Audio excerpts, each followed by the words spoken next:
Hi and welcome to the HomeKit Show. This week we're going to be talking about HomePod 14.1 update that brings intercom support and HomePod Mini, along with Wemo launching a smart outdoor plug which is compatible with HomeKit, also Yale launching the Yale Linus, which is a HomeKit compatible smart lock, and some listener questions about HomeKit.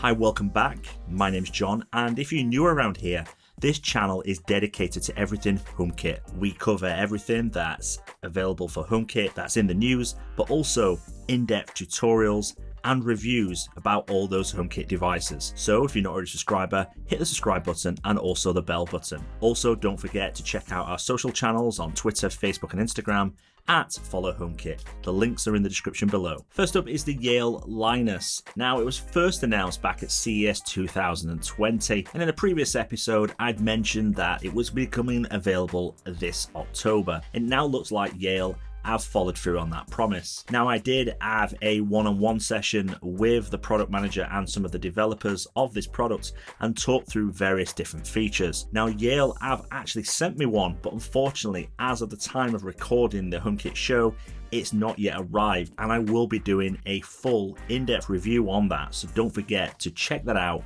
when it becomes available. The Yale Linus comes in matte black and silver and is made from metal. It's designed to fit over your existing Euro cylinder lock, similar to the Nuki Smart Lock 2.0. So this means that you can still use it in the regular way and use it with a regular key. The Linus is powered by 4 AA batteries, and Yale have told me that they should last 6 to 9 months with typical usage. Connectivity is provided by Bluetooth, and you can unlock it with your smartphone, provided it's within range, and also give out virtual keys to other people. It also works with a keypad, and you're able to unlock your door using a key code and this will be useful for people that are visiting temporarily, like cleaners or someone that might be doing maintenance work on your home. Now, the Yale Linus works with HomeKit and it doesn't need any additional hub, which means you can use a Linus with the OM app to unlock and unlock your door when in Bluetooth range. But to be clear, to use the Yale Linus with HomeKit remotely, you will need a HomeKit app, such as a HomePod,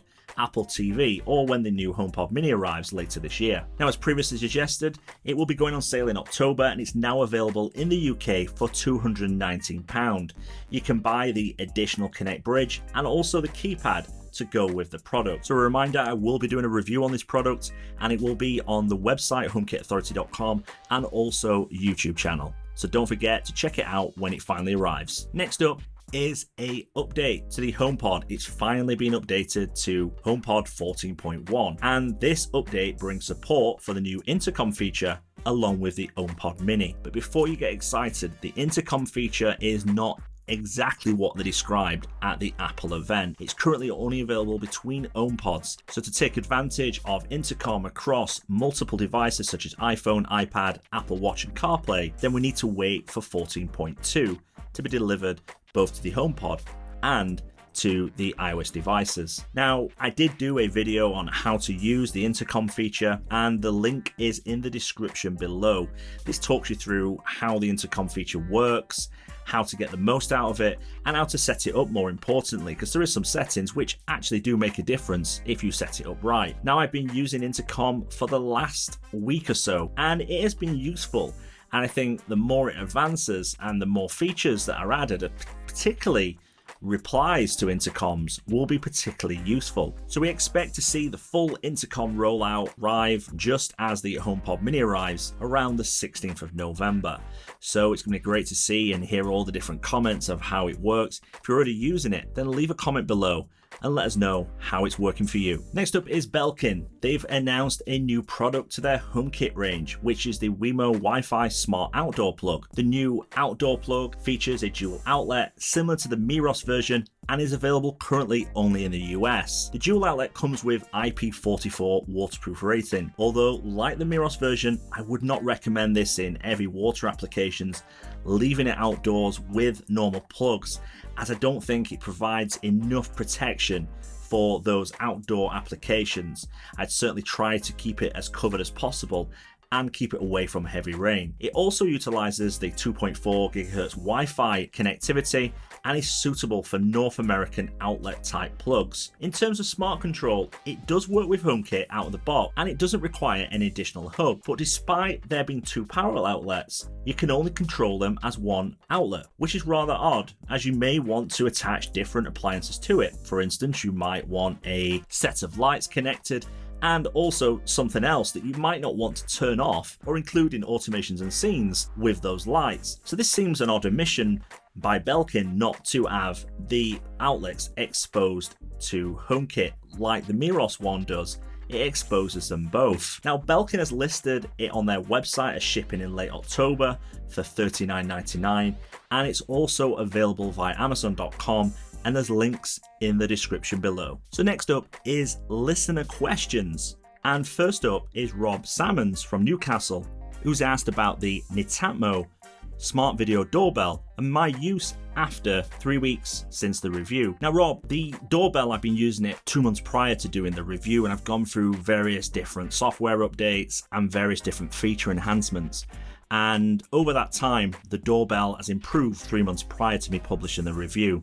And that's the benefit of using a product for all that time, you'll be able to get a good understanding. Since then, there's been a number of software updates to the device, as well as app updates, which have brought stability and performance improvements. And I think it's going in the right direction. They're also in the process of rolling out Dropbox support to the doorbell like they do with their other products. And that software update should be landing in the next couple of weeks. And it seems to be working pretty well. So I think to answer your question, yes, I think it has improved. It's hard to say over the last 3 weeks whether there has been a mass amount of difference. I think there has. The fact is they're pushing out more firmware updates, shows they're still developing and still trying to improve things. It's already a good doorbell. It works really well, and it's actually my daily driver now. I actually have it on the front of my house. I'm using it full time, and yeah, I like it. I think it's a doorbell that I can recommend. Certainly when HomeKit Secure Video support arrives later, it's going to make this doorbell a more compelling option for those people that want HomeKit Secure Video. Now, I don't personally think HomeKit Secure Video is necessary, a bad feature not to have in a doorbell if it's already got its own internal storage and it's already got a number of features that HomeKit Secure Video will deliver. But to answer your question, I'm still impressed with it 3 weeks later, and I'm still impressed they're continuing to update the firmware. And yeah, it's a great choice. Now, the next question is Jared from Austin. He's asking whether it's worth buying a HomeKit Hub, such as an Apple TV or HomePod, if you're using HomeKit. And I think you need to break this down and look at it differently. A HomeKit Hub will only add value if you're going to be using a number of different things within HomeKit. If, for instance, you want to do more advanced automations, then you do need a HomeKit Hub to do that. And if you're going to be using HomeKit Secure Video with compatible cameras, again, you need a HomeKit Hub to do that. And also, if you want remote access to your HomeKit devices when you're out and about and you want to be able to view your cameras or see what accessories are turned on or turned off, then yes, you still need a HomeKit Hub. So if you don't need all of those things, I don't think a HomeKit Hub will add any value to your HomeKit home. Certainly an Apple TV is a great device, and I was using it prior to getting into HomeKit. A HomePod is another great device, and again, it's a great speaker product and it's great to have in the home.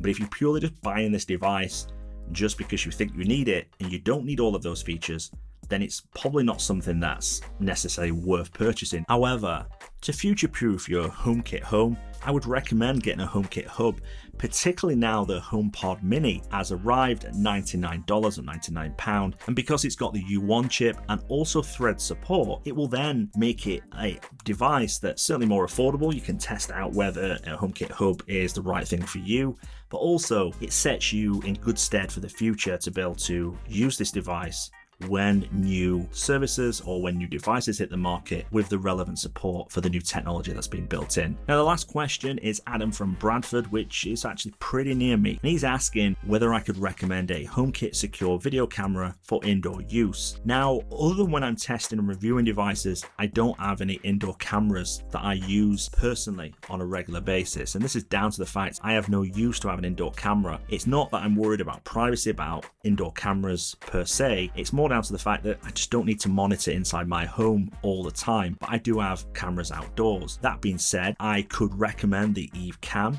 and the reason being, it's a privacy-focused camera. It doesn't need to connect to any servers or cloud-based solutions to work. It just works within your HomeKit home, and it just works out of the box. You know, it doesn't collect data, and it also works with the Eve app, which is a really good app, not only for its own products, but also using it with HomeKit for advanced automation. The other camera I could recommend is the Aqara G2H. Now, this camera is, again, a indoor HomeKit secure video camera, but it's a lot more affordable than the Eve Cam. And again, you can use this exclusively with HomeKit. You don't need to use Aqara's servers to use this camera. It connects independently, works within your HomeKit home, and provides really good quality images both day and night. But more importantly, it seems really stable. It's really fast to view the live stream, one of the fastest cameras that I've used.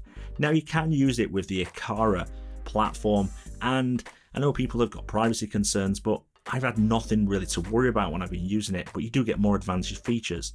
So it's worth checking both of those cameras out and seeing what works for you. So guys, that's the end of this week's HomeKit show. Hopefully you found it interesting. If you have, don't forget to give me a thumbs up, and also don't forget to hit the subscribe button and also the bell button. Don't forget to check out our social channels. Follow HomeKit on Instagram, Twitter and Facebook, and also our website homekitauthority.com, where we deliver HomeKit news, reviews and tutorials. Thank you very much. I'll speak to you soon.